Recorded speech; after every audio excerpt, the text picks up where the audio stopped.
Come to Summerland City, they said. It's like being on top of the world, except you'll be crawling through the dust ducts all over the fucking place looking for fucking nothing. Claire should have considered herself lucky. The sewers in Summerland were cleaner than most streets in New Houston. But that didn't make her want to spend time in the Sky City. She'd been looking forward to seeing the tech. She thought they had the most sophisticated and elaborate engine systems.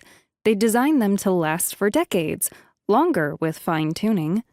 The engines created to keep cities for millions of people afloat couldn't fail.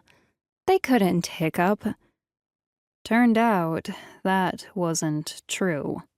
For the past few days, she'd crawled through the service tunnels and gantries that framed the lower portions of the floating city. She'd done her best not to look down when she traversed the portions with glimpses of sky underneath.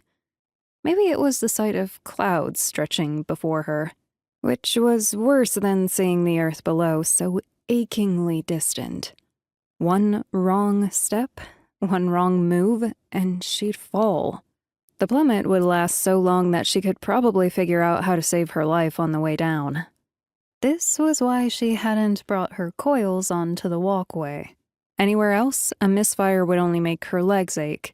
Here, it might launch her off. Claire didn't want to think about it. She steadied her grip on the railing and pushed past the opening. The appeal of having this tech around her had ended. She was interested in it, but the bastards knew how to beat the life out of someone with their demands. She'd given her demands, too.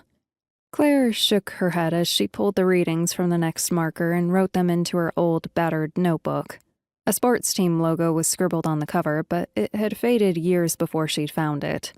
She turned down the offer for something high-tech to take notes. While she wanted to see the tech in Summerland, most of it caused problems around the gravidium engines. She wanted the least amount of interference near the readers.